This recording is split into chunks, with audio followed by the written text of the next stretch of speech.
Greetings, and welcome to all. I am Shenlong Pendragon, the Lore Master. So as always here, a quick disclaimer. This is a non-profit video. I do not own the story or the images used in the creation of this video. The credit for these all belong to their original sources. So, ladies and gentlemen, thank you very much for joining me today. It's struck me that it's been a while since I've discussed anything to do with King Arthur, and as obviously as many of you can tell, my channel name is inspired, at least in part, by King Arthur's story. I think it's about time to rectify this. So here is, ladies and gentlemen, a story where I'm going to be discussing some of the facts and speculations about King Arthur, and I do hope that you enjoy. So without further ado, let's get into it. So first of all, I would like to go over some of the theories of King Arthur's origins. I'm sure that quite a number of you already know these theories, but it'd be good to discuss them anyway, particularly as this section contains one of my two big pet hates about King Arthur's story in pop culture. And you'll see why in just a minute. The image that you're seeing here is of a statue, I believe near Cornwall in England, and this statue is modelled off of King Arthur. So, ladies and gentlemen, the first big pet hate of mine when it comes to King Arthur in pop culture is exactly the area that he ruled during his so-called lifespan. Now, a lot of people, as you know, pop culture claims that he was the King of England. I cannot stress enough how untrue this is. The reason for that is that England, as you think of it in pop culture, and as is described today, did not exist. England wasn't considered an actual country at the time of King Arthur's birth. It would have been considered more akin to a region. However, that region was still not called England. It was still, at the time, according to the Romans, called Britannia, with Scotland being referred to as Caledonia and Ireland being referred to as Hibernia. And obviously Cambria was referred to primarily as Wales, but Wales was also known as Britannia Secunda and was considered a part of Britain, or Britannia, at the time. So this is a rough scale map of the United Kingdom according to the Roman beliefs. And as a lot of you will probably know, King Arthur's actual supposed territory that he reigned was thought to be in Wales, or specifically North Wales. So, ladies and gentlemen, here we have a second map depicting the British Isles, which we can see is separated into Picts, which is essentially the native Celtic Scottish tribes, Scots-Irish, which is essentially a mixing of Irish settlers and Scottish natives in this region over in Western Scotland. This is also the origin of the word Scotland itself. If you want to learn more about that, then I highly recommend you go have a look at the Scotia video, which I did quite a while ago if you haven't already done so. Below that we can see there is the Irish Celtic tribes, and that the lower half or lower third of Scotland and England and Wales is separated into Britons and Saxons. So Britons were the native tribes of essentially the lower 2/3 of England and Scotland, if you will. Britons, exactly where the name comes from, I don't know, because they wouldn't have obviously referred to themselves as Britons. They would have referred to themselves as their individual tribes. So you can see this sort of dotted area up in North Wales, or this area which is cut off by a dotted line in North Wales. This area is actually the approximate location of where they believe King Arthur supposedly ruled. Obviously there is no individual proof of this, it's just speculation. And a lot of you will actually probably know that King Arthur was referred to as the King of the Celts or the King of the Britons. So as you can see, it was these specific people that he actually ruled. For those of you that are not aware of this or are actually interested in this, when we say Celts or Celtic people, it could actually be referring to essentially any, for lack of a better term, barbarian tribes that come from West Europe all the way to Ireland. Any of these individual tribes could be referred to as Celts, assuming of course they were not a part of the Roman idea of civilized or civilization. So coming on to the last part of it, which is the Saxons. I'll go into Saxons a little bit more later in the video, as they play a very vital role in the story of King Arthur. But from this map you can see that these are essentially settlers which have come from mostly Northern Europe, and they settled into the British Isles. It was the Saxons who actually formed England as you think of it, and those of you who know your history or like watching historical dramas will probably have seen somewhere potentially the show The Last Kingdom, which is actually about the Saxons trying to defend their lands and form England while being attacked by Viking raiders or the Danes. If you haven't seen The Last Kingdom, I do highly recommend it. It's a very entertaining historical drama show based on a series of books, again, which are very good. I do highly recommend them.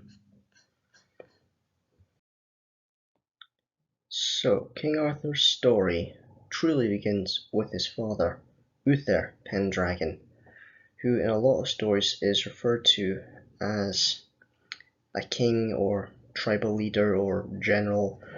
Exactly of his true origins are not that well known, but in the original sagas, if you will, written about King Arthur, he is referred to as a king. Now, assuming that he was a king, he would have been a tribal leader. Quite possibly, he may have been Roman British. In fact, a lot of stories try to claim that King Arthur's origin is Romando Britannia or Romando British, meaning that he has mixed Roman British blood, which is not uncommon at the time. In terms of King Arthur's origins itself, we can all speculate, but we need to bear in mind that a lot of the stories that we've read of King Arthur refer to everyone here as knights, Christians, and whatnot, but whether or not they were actually Christian is debatable. The reason I say this is because a lot of the later versions of the stories that we see are not word of mouth tribe histories, but they were written significantly later by Christian monks, or shall I say Christian storytellers, for example, in the 1800s. One such a Christian story was written by a monk whose name eludes me. Do please forgive me if I will put it in the comments section if I can find out what the guy's name was. But this monk was renowned for being not very nice, shall we say. He was known for being a lecher, a womanizer, a bit of a pervert, and in fact he was actually accused of, pardon me, of, shall we say, assaulting and forcing himself on women. So as you can see, this monk was not a particularly nice man. However, when he wrote some of the stories of King Arthur, specifically the story of his knights seeking out the Holy Grail, he was depicting what he believed a true British king and what a true British knight should be. That was his ideal persona of what he believed knights and kings should be like. And he used King Arthur and the Knights of the Round Table as the medium to describe this. So essentially he was trying to outline all his own flaws by creating a perfect knight or a perfect knight king, if you will, in King Arthur. But anyway, ladies and gentlemen, I'm sorry for that little tangent. Moving swiftly back to Uther Pendragon. So Uther himself had a bit of a dark secret, as I'm sure a lot of you know. He had for lack of a better term, a bit of a crush on one of his subordinates' wives, and he desired her for his own.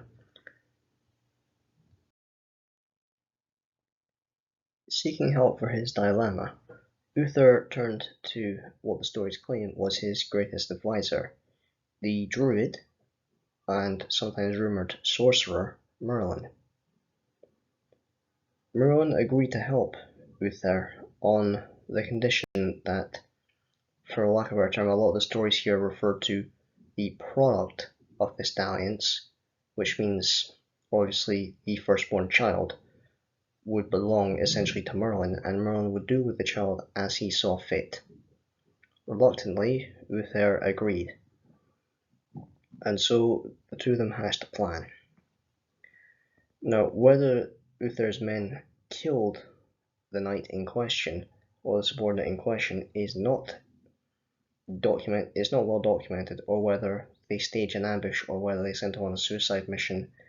The exact origins or the exact story deviates here, but the important part is that Sally the knight did die, and Uther essentially, under the guise of this knight, true to form of many stories, engaged in a little dalliance with the knight's wife, disguised as the knight himself. Later, Uther did reveal himself to the woman, and this eventually led to the birth of King Arthur. So, true to his word, Merlin would later return for the boy, now named Arthur. And he did indeed take Arthur away from his parents. Now, the story here deviates a little. Some say that, seeing the grief of his wife, and yes, it is said that Uther did marry the woman in question after the death of her original husband. So Uther, seeing his wife's grief and devastation, decided to pursue Merlin in order to get Arthur back. Now, en route to try and find Merlin, Uther either meets with an accident, or is assassinated, or is caught in an ambush, or is attacked in some way. We're not entirely certain. Other stories claim that he didn't actually pursue Merlin at all, and that he later died of an illness, or he supposedly died of a broken heart after his wife died due to the loss of their son. Either way, we can see that the throne is now vacant, for Arthur's parents have both sadly passed away. This vacant throne creates a bit of a power vacuum, with a lot of different tribal leaders and a lot of different knights and a lot of other characters believing that either they have a right to the throne or it's their time to try and seize power, because a true successor is not exactly well known. However, before his death, Uther did come up with a plan to ensure that only his son would become the new king, and we'll go over that plan in just a minute. So, where exactly did Merlin take Arthur? Well, he took him to these two men in this image here, which is Sir Ector, sometimes referred to as Sir Hector, and his son, Sir Kay. Now, a lot of you will probably recognize these characters from the Disney film A Sword in the Stone. Very entertaining movie if you haven't seen it. However, I will bear in mind, this is one of the ones which does claim King Arthur is the King of England, which, as I've already said, is not true. Either way, moving swiftly on, back to Sir Hector and Sir Kay. Later in his life, these two are referred to as some of his chief lieutenants and top advisors. Whether or not Sir Hector actually becomes a Knight of the Round Table is often debated. However, Sir Kay is actually counted among the original Knights of the Round Table. And, as Merlin requested, they do indeed raise the boy as a member of their own family. And Merlin stays around typically to essentially guide and teach Arthur as he grows from boy to young man.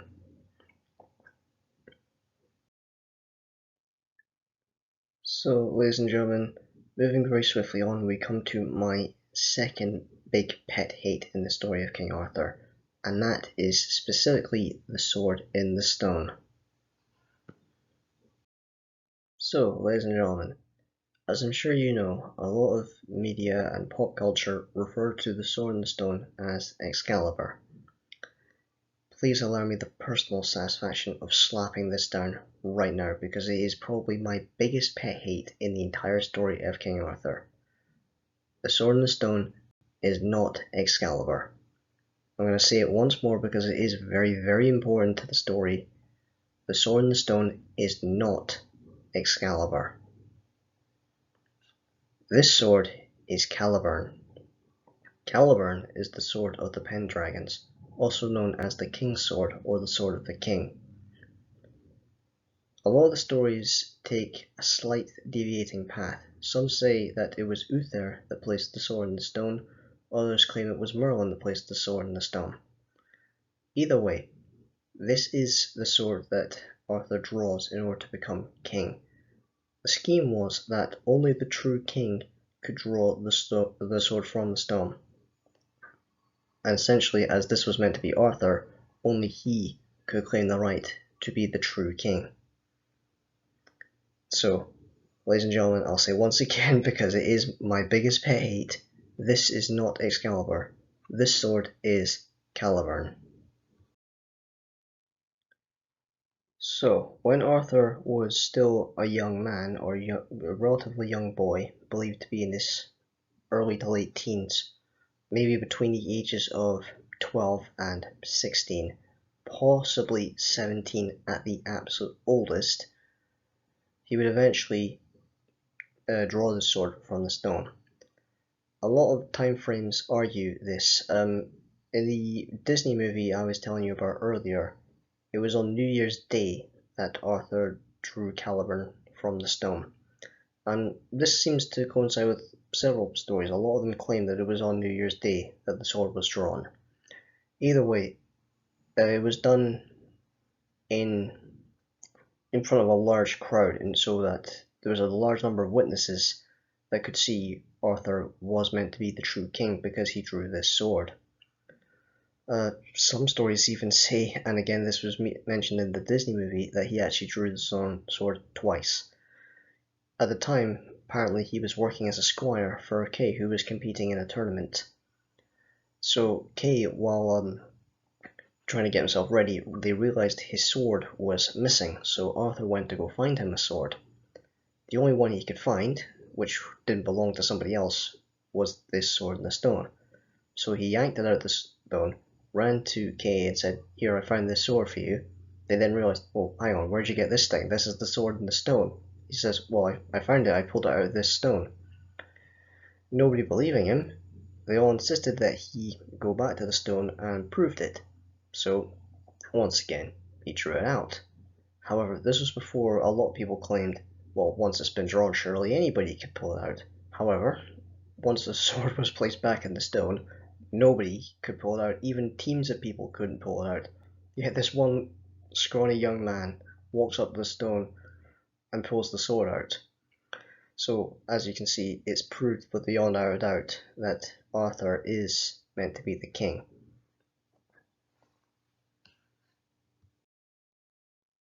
So, this begs the question, if Caliburn is the sword in the stone, then where on earth did Excalibur come from? Well, Excalibur has a very, very interesting story. By the time that Arthur obtains Excalibur, he's been king for several years. Now, as to why he needed Excalibur when he already had Caliburn, this is once again a debated fact. Some say that the sword was either damaged or broken in battle against the Saxons who were invading his land.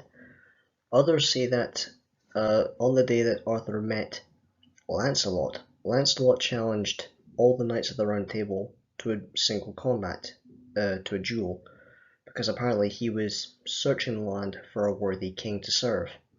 However, the only one that was able to at least go toe to toe and hold him off, and potentially even beat him in a fight, was Arthur himself. However, the effort caused Arthur's sword Caliburn to be damaged beyond repair, or maybe even completely broken. Now, assuming that this is the Lancelot fight, when Lancelot came to, he was thrilled at having been defeated, for in his mind he's finally found a master worthy to serve, and thus he becomes King Arthur's Knight of the Round Table, and in fact becomes a lord in his own right. Lancelot's story is quite an interesting one. If you're all interested, I can do another video on that. But a lot of you who are in fact anime and manga fans will probably recognize the name of Lancelot's father, Ban. Yes, Ban from the Seven Deadly Sins is in fact Lancelot's father. And Ban himself was actually known in Britannia as a king of an indifferent tribe. So yes, King Ban is the father of Lancelot. But again, sorry for that, another tangent. Bring back to Excalibur. So, its origins. From this image, we can see King Arthur and Merlin in a boat looking at a sword coming out of a lake, being held in the arm, or in the hand, of a woman. This woman, known as the Lady of the Lake, sometimes referred to as Nimue, or Nimue, gave King Arthur Excalibur. Now, exactly what this lake is debated. Some say it was a realm or some sort of gateway to the land of the fairies, so Tir na Nog, as it's known in Ireland or Irish mythology. Others say it was a realm to the Celtic gods. Others say it was some sort of portal to another realm. Others say it was just the dwelling place of the Lady of the Lake herself. Either way, this is where Arthur gets Excalibur. As a replacement for the destruction of Caliburn, Merlin leads him to the lake, where the Lady of the Lake gives him Excalibur. So, as I'm sure a lot of you know, after King Arthur does eventually die, one of his knights, Sir Bedivere, casts the sword Excalibur back into the lake, reluctantly so. Now, he actually does do this on his king's order, but he actually fails to do it twice. Firstly, it's because he liked the sword so much he thought it would be a waste to throw it into the water, and so he hides it, and when he returns to King Arthur, who's on his deathbed, Arthur asks, "When you threw the sword back into the lake, what did you see?" Sir Bedivere then responds with, "Nothing, my lord, just the ripples on the water as it entered the lake." Arthur then says to him, "I know you're lying. Go back to wherever you hid the sword, and this time throw it into the water." So, Sir Bedivere goes back to the sword, and this time he returns to the lake. However, he again doesn't throw it in. This is because he looks on the sword and sees the famous words written on the blade, "Pull me out." When he returns to King Arthur again, Arthur asks, "What did you see when you threw the sword into the water?" Sir Bedivere this time tells the truth, saying that he couldn't bring himself to throw the sword in after he read the words on the blade saying, "Pull me out." Smiling, Arthur told him, "Go back to the sword, but this time before you throw it in the water, turn the blade over." So Sir Bedivere once again takes the sword back to the lake and turns the blade over. On the other side is written the words, "Throw me back in." And so Sir Bedivere throws the sword back into the lake, and to his surprise, the arm of a woman shoots out, catches the sword, and draws it back into the water. One of the other interesting facts about Excalibur is in fact its scabbard.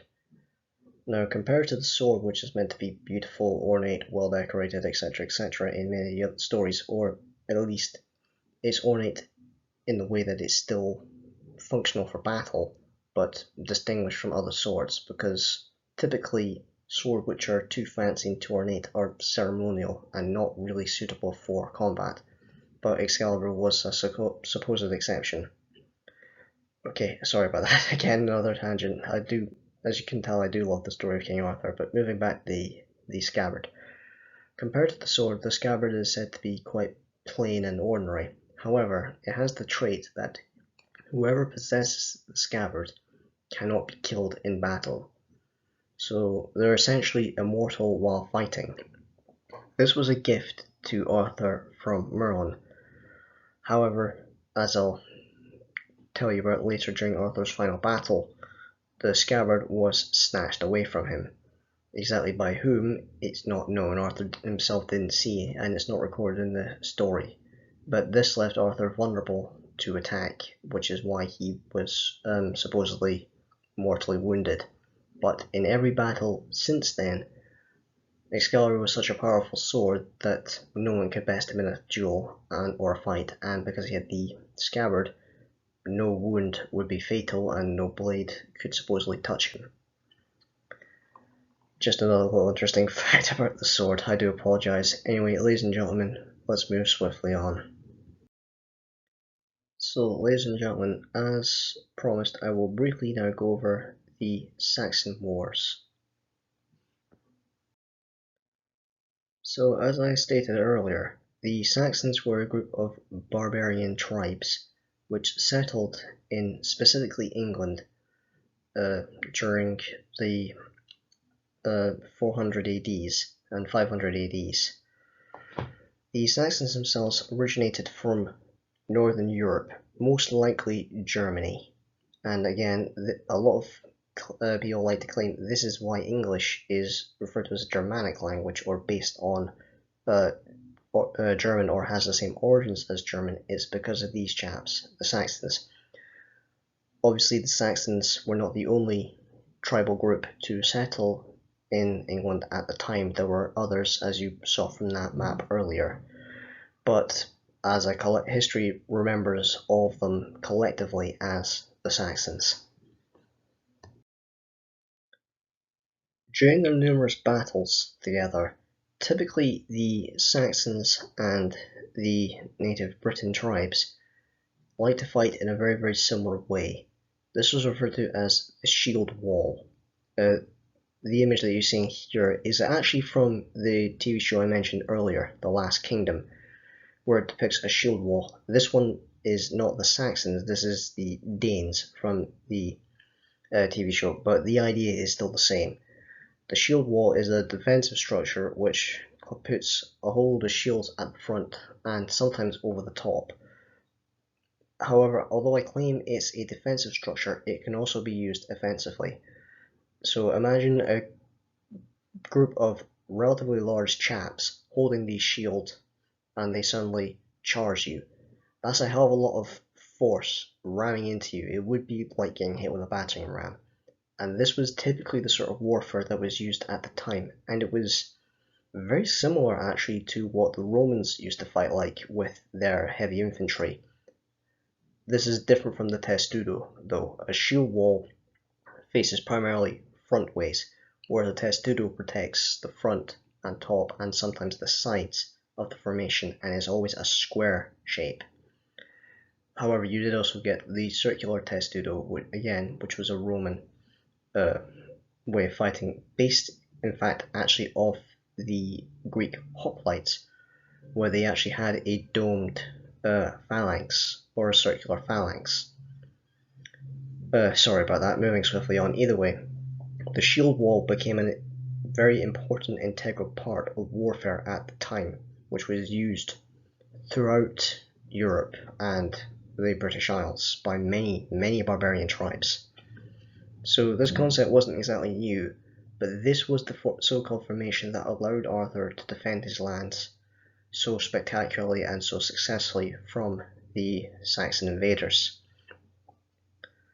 However, obviously, Britain could not withstand the entire, essentially just with the entire Saxon nation descending upon it, settling for new lands, in the same way that much later the Saxons couldn't defend themselves from more or less the entire Viking population or Danes trying to settle in the country. For those of you interested in the Viking attacks on England, and in fact even into Scotland, Ireland and Wales, I will happily do a video on that later, on if you so desire. But coming back to the Saxons, so as I said, they essentially did settle in England, and this is where we get the origins of Anglo-Saxons. So the Anglo-Saxons were the Saxons that did successfully settle in England, and they established their own kingdoms, such as West Saxony, later known as Wessex, which is the birthplace of the very famous king King Alfred the Great, who essentially united the Saxons against the Danes and was able to create England as a whole, as a united nation. Other very famous Saxon countries or kingdoms, it'd be more accurate to say kingdoms, I do apologise, include East Saxony or Essex, Northumbria, and Mercia. And Mercia is indeed where we get the term Merseyside from. And obviously Northumbria is still, the region is still referred to as Northumbria. So, ladies and gentlemen, here we go. This is essentially, according to the settling Saxons, what their map of the British Isles looked like. So as you can see, Northumbria originally moves the whole way up to Edinburgh, but obviously this area is lost and it goes back a lot smaller, much further back into England when the Picts and the Scots and indeed the Vikings essentially invade into the land. In fact, during the fighting between the Saxons or Anglo-Saxons and the Danes or Vikings, Northumbria is one of the first Saxon kingdoms to fall. The reason for this is they specifically targeted Northumbria first, partly as a revenge for the death of Ragnar Lothbrok. Yes, Ragnar Lothbrok was supposedly a real historical Viking. Sometimes he's referred to as a king, sometimes not, but Jarl Ragnar did indeed attack numerous times into England. However, eventually fed up, he was executed by the Saxons in Northumbria. This then led to the Great Viking movement, or the Great Dane Army, also known as the Great Viking Army, to attack Northumbria, partly in revenge and partly to settle for new lands. And this attack was led by Ragnar's sons. I believe he had 4 sons, the 2 most famous of which were Bjorn Ironside and Ivar the Boneless. Those of you who are familiar with the show Vikings probably know a bit more about this than I do. I'm afraid my history on Vikings is relatively limited, but this is one part that I do know quite well, is the attacks into Northumbria. Whereas Ivar did actually stay in England to try and create his own nation and kingdoms, Bjorn returned to Norway and essentially became the Viking king of Sweden and Norway. Moving swiftly back, so all of you may wonder, well, how did the Vikings and earlier the Saxons have such success attacking the British Isles? The easiest answer to put here is they weren't united. Whereas the Saxons at the time, their army was united, and again with the Vikings, their army was mostly united in a single goal. The defending tribes and later Saxon kingdoms were not united in any way, shape, or form. They were constantly fighting against each other in border wars, skirmishes, and all the rest of it, and in other words, were just not really willing to help each other. And because of this disunity, it created unequal opportunity for the invaders. So as we can see, the main sort of Saxon kingdoms here is Northumbria, Mercia, East Anglia, Essex, which is where London, or as it was referred to at the time, Londinium is, Kent, Sussex, Wessex, and obviously we see here the capital of Wessex, which is Winchester. And obviously we see Wales, it's still separated here into the Celts or the Britons, and a lot of the efforts here supposedly keeping Wales separate has in later stories been attributed to King Arthur, but again, we do need to consider whether or not King Arthur did actually exist. A lot of them claim that Arthur is not a true historical character, that he is based solely on stories that people told themselves to try and make themselves better. Others say that Arthur is part of a fictionalized history of the United Kingdom, or specifically England and Wales. Others say that Arthur and his knights were come up as a story just to demonstrate what the perfect king and what the perfect knight should technically be like. However, there is in fact a very old Welsh poem which talks about a champion or a warrior who is not named in the poem who does fight against the Saxons and keep Wales safe. A lot of people believe that this warrior in the poem, or this sometimes referred to as a ballad, is in fact the origins of King Arthur. However, this warrior, as I said previously, is not named. And it's not actually known whether this warrior was a true warrior or whether it was just a story. But this particular warrior in that poem is believed to be the true origins of King Arthur, or at least the inspiration for the story. Ladies and gentlemen, thank you very much for indulging me in that little tangent. I will now move swiftly on. So, ladies and gentlemen, please indulge this little tangent just a little bit longer. I do apologise. I'll get back to King Arthur as quickly as I can. So here we see an image of the Bayeux Tapestry. Now, a lot of you will know that the Bayeux Tapestry was created to celebrate and depict the build-up to and conquest of England by the Normans, led of course by William the Conqueror, also known as William Duke of Normandy. What this tells us that up until their defeat by the Normans, you essentially have England as primarily the realm of Saxons. However, Wales was attacked and essentially conquered and settled a wee bit by the Mercians, but again, that was much later, after the time period of King Arthur's supposed defeat. So as you can see, Arthur was very successful in defending his land from the Saxons. The Viking armies that attacked England had significant success as well, as I said, due to the Saxon kingdom's disunity. I should correct myself on a couple of points here if you'll indulge me just a couple minutes more. I forgot to mention the Jutes Kingdom earlier, which was pointed out on that map.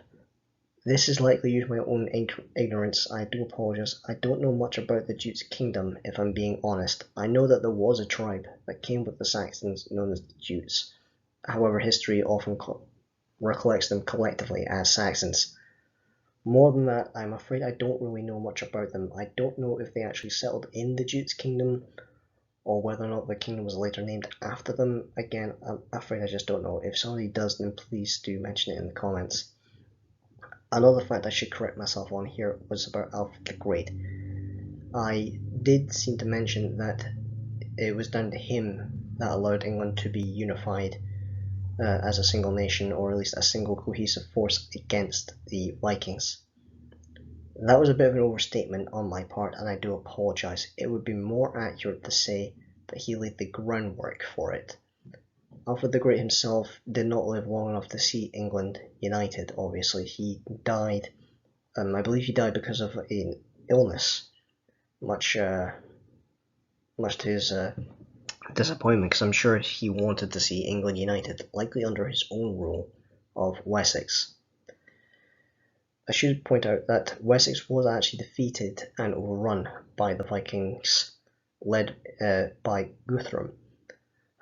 Guthrum was a great Viking general and one of the leaders of the Great Viking Army, or Great Dane Army. However, Alfred was able to consolidate his forces and push back, retaking Wessex in a very successful counterattack. If you're interested, that is actually shown in the TV show The Last Kingdom, which you can actually catch on Netflix, I believe, if you're interested to see it. Again, I highly recommend it.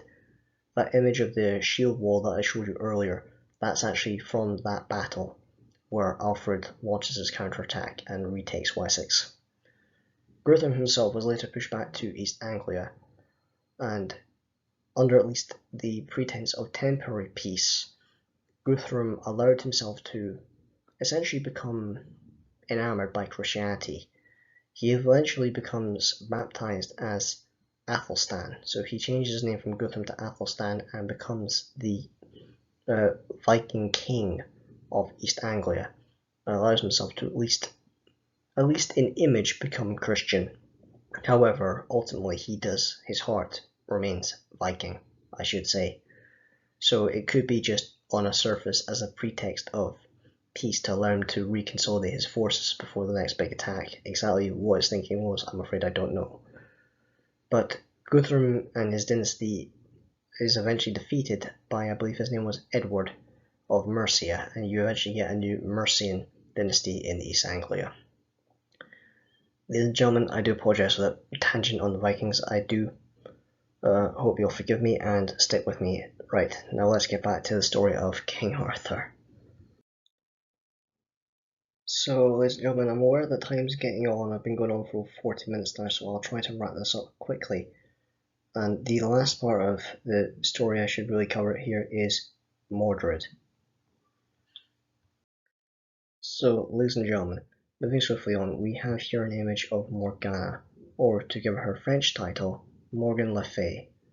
This French title is based on the French stories of King Arthur, which I believe were originally written in the 1800s or possibly 1900s. If I'm wrong, somebody please correct me there.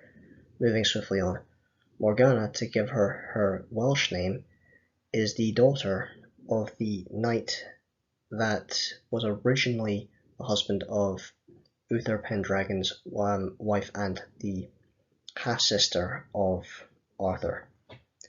Now Morgana, who was a young girl at the time of Arthur's birth, blamed Uther for the death of her father, and even at this age swore revenge. So what did she do? During her life, she mostly keeps to the shadows for a lot of Arthur's reign. Sometimes she's there, sometimes she's not. Either way, Arthur, as far as I'm aware, was not really aware of her being his half-sister, at least for much of his early years, but he may have been aware of it later on. Obviously, Morgana, in many of the stories, is evil, or at least very vengeful. In many stories, she becomes a dark sorcerer.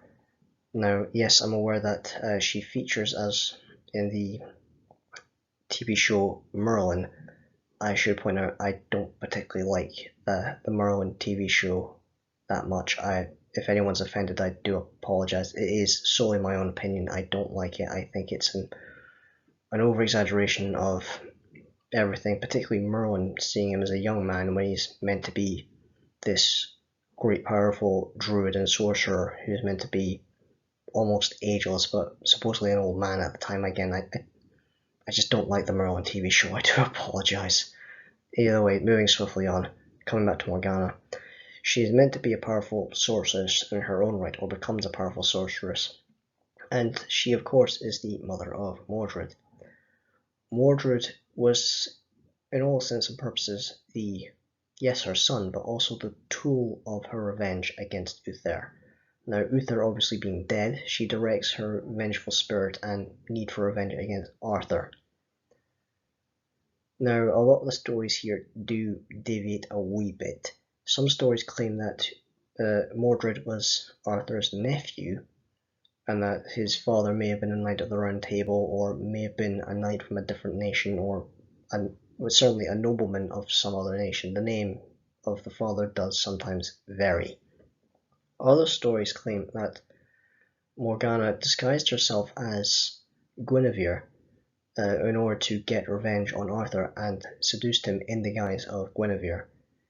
When Arthur then realized that he had unfortunately bedded his half-sister, you can imagine his horror at this, particularly when she gave birth to Mordred.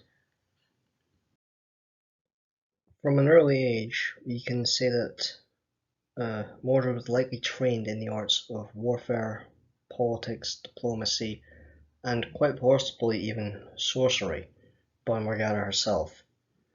All of this comes down to Morgana's desire and need for revenge. So from the looks of it, she was grooming Mordred to become Arthur's successor, or at least in some way usurp power from him, or to defeat him and then take power. However, Mordred did have a lot of obstacles to get round in order for him to claim Arthur's crown. Now, most of these obstacles comes down to Arthur's children. Now, some stories claim that Arthur didn't have any legitimate heirs to Guinevere, his wife.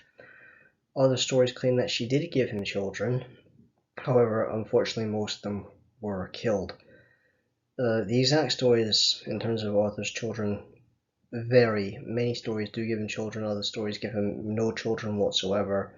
But either way, I'll list here his most famous children other than supposedly Mordred himself. So the oldest son was, I hope I pronounce this correctly, Amur, who was supposedly killed by Arthur himself in battle.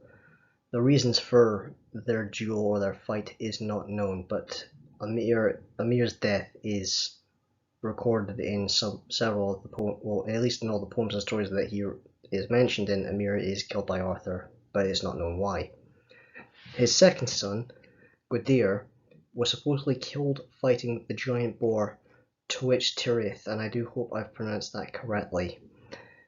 I should mention here that as well as Gwydir, several of Arthur's uncles were also killed in that fight. As to what happened to the boar itself, I don't know. His possibly third son, Durin or Duran, remained loyal to Arthur throughout the entire series that he is mentioned. Unfortunately, Duran is actually killed at the Battle of Camellan, which is the final battle between Arthur and Mordred. However, more is known about his supposed son, this is a French name, and hopefully I pronounced this correctly, Latue, or Latue. I do again hope I pronounced this correctly. This son is supposedly a very heroic character and is mentioned in several stories. However, he himself is recorded to have been killed in battle. Exactly where and when it's not known. As far as I'm aware, it may have actually been killed by Mordred, but again, it's not explicitly stated. His oldest daughter is referred to as Hilde, but exactly what happened to her is not known either. A different story mentions that he also has a son called Aristes. However, what happens to Aristes is not stated. There is another son here, which is mentioned in one story, who is given a Saxon name, or at least what looks like a Saxon name, and his name is Edelif III. Now, Edelif actually succeeds Arthur and becomes the king, so obviously this means that he survives Camellan. However, this lists Arthur's legitimate children. However, he also supposedly had one or two illegitimate children, according to some of the stories. Two of the most famous of these, or three of the most famous of these, I should say, is Morgan the Black, obviously a daughter, and Patrick the Red, supposedly to a fairy queen. However, a different story states that he has a son called Tom, or Tom a Lincoln. Now, Tom a Lincoln, he supposedly had this son again with a fairy queen. Whether or not it's the same fairy queen as Morgan the Black and Patrick the Red, I don't know. As far as I'm aware, I think they're actually two different stories. But Tom a Lincoln is the son of the fairy queen Kalisa or Salisa. I hope I'm pronouncing that correctly. It is a Welsh word. And obviously King Arthur himself. Now, Tom actually is recorded to survive and actually has children of his own, who are simply referred to as the Black Knight and the Fairy Knight. There is a there's another name mentioned in a lot of some stories, which is Melora, obviously a daughter.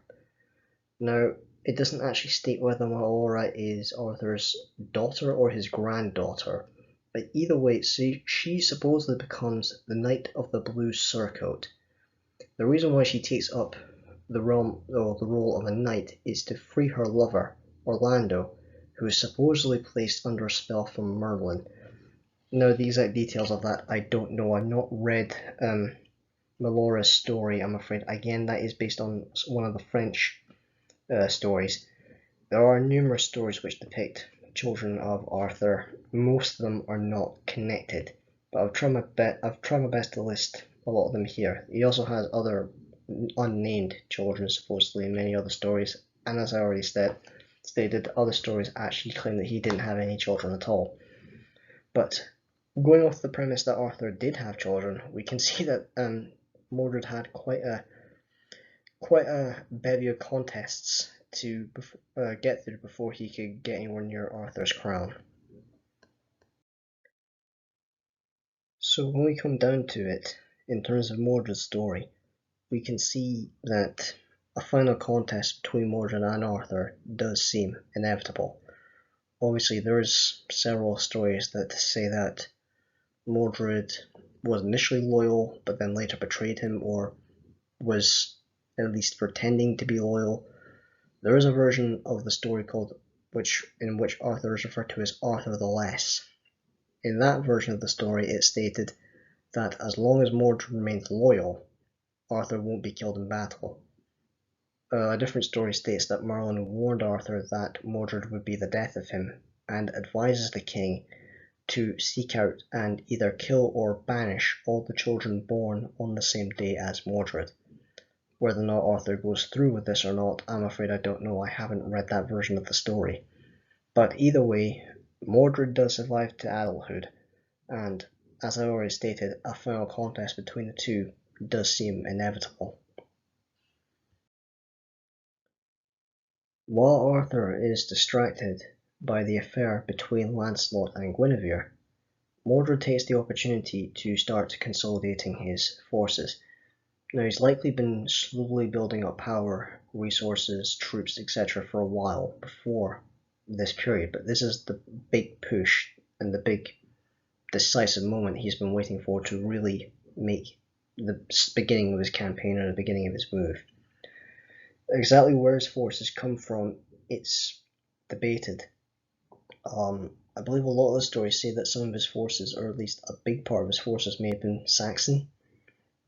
Others say that a lot of it were members of Arthur's own army, and maybe even Knights of the Round Table, who had been bribed, persuaded, or potentially even coerced, either by threat or potentially by sorcery, into serving Mordred. It's also quite likely that Mordred may have hired mercenaries from various points around the British Isles, or maybe even from Europe. The exact details of how Mordred got such an army is not really well documented, but either way, we can see that he builds up his forces to a point which is significant enough that he's able to comfortably go to war with King Arthur at the time that he does, and supposedly at the time Arthur himself is actually outnumbered. So as he's done many times fighting against the Saxons, Arthur uses the shield wall formation, and in fact his forces do win the Battle of Camelot, however at great cost. Arthur himself is mortally wounded in a duel with Mordred, whereas Mordred himself is killed outright. Now, earlier I stated that the scabbard of Excalibur prevented Arthur's death in battle. However, by this point it was snatched away during the fighting. By whom, it's not stated, and whether or not it was done on purpose, again, is not stated. But either way, Arthur has now lost the scabbard of Excalibur, which has left him vulnerable. Now, a lot of movies, games, and other things depict various different fighting scenarios between Mordred and Arthur, but the most famous of which we see in this painting here, or at least the sketch image here, is that during their fight, Arthur uses a spear or a lance and thrusts it through Mordred's torso. However, as he's dying, Mordred manages to get a successful blow on Arthur, which mortally wounds him. Most popular belief is that Mordred manages to inflict a head injury on Arthur, which, although not an insta-kill, for lack of a better term, it is a mortally fatal wound. Mordred, as I said, dies at the site, but Arthur lives long enough to meet his knight, Sir Bedivere. So, ladies and gentlemen, we come towards the end of Arthur's story. Now, many of you may be wondering, why was Lancelot not present at the Battle of Camelot to help fight and protect his king? Well, as we know, Lancelot and Guinevere had an affair. Arthur tried to negate or at least mitigate this problem by giving Lancelot lands and titles and then sending him away to those lands to try and keep him and Guinevere apart. Obviously, it didn't work so well. However, Arthur had other concerns other than his wife's affair. He needed to prepare for battle against Mordred, he needed to defend his land from Saxons, he needed to essentially run the kingdom. However, before the final battle at Camelot, Lancelot and Guinevere essentially come to the king and beg for his forgiveness. They admit that he already knows everything, they admit to everything, they throw themselves upon his mercy and beg for forgiveness. Guinevere even states that she wants to leave Lancelot and return to Arthur's side and be his wife and begs him to take her back. Lancelot agrees with this and states that he will happily give his life for Arthur, that he never meant to hurt him or betray him, and that he will happily fight against Mordred in the front lines on behalf of his king. Arthur says no. He has a far more important task for Lancelot. Having forgiven him for their indiscretion, Arthur then states that he doesn't want Guinevere exposed to the fighting or the aftermath of the fighting, and so he orders Lancelot to take her away and protect her. And Lancelot does. He honours his king's final request until his final breath. As for Guinevere's fate, I'm not really sure what happens to her. A lot of stories don't really state her final end, because most stories end with Arthur's final breath. This image also here depicts Merlin standing on the beach in the green hooded robe. Now, whether or not Merlin was actually present for Arthur's death, I don't know. He may have been, he may not have been. Either way, Merlin, I should say, does survive the Battle of Camelot and does continue on for several years. Now, the other women surrounding Arthur, I believe, are meant to depict his daughters. Whether or not they survive, I do not know. Obviously, several of them unfortunately have met their end, but whether or not they were actually at Arthur's side during his death, again, I don't know. Most of the stories don't explicitly say. Arthur's story does, however, end with Sir Bedivere. Sir Bedivere, as we know, failed twice to throw Excalibur back into the lake. However, upon his third return to Arthur's deathbed after having successfully thrown Excalibur back, he realizes that Arthur's body is gone. All he sees is a ship sailing for the horizon. Realizing that he was not his king's side at the end, and that Arthur's body is even now being borne to Avalon, Sacred Island, Sir Bedivere falls to his knees and weeps. And thus ends the legend of King Arthur. Ladies and gentlemen, thank you very much for listening. I do hope you enjoyed this video, and if you did, then please remember to like and subscribe for more lore, myths, legends, and stories. I do hope that you have stuck with me to the end. I know it's been a particularly long one. Unfortunately, Arthur's story is quite long. I do hope that you enjoyed this video, and I hope you forgive my numerous tangents during the video as well. So, ladies and gentlemen, once again, thank you very much for joining me today. I hope you will look forward to our next video, which I'm going to try and get out to you tomorrow. It will be a slightly different segment, and I hope that you're looking forward to that. Once again, ladies and gentlemen, thank you very much for joining me today.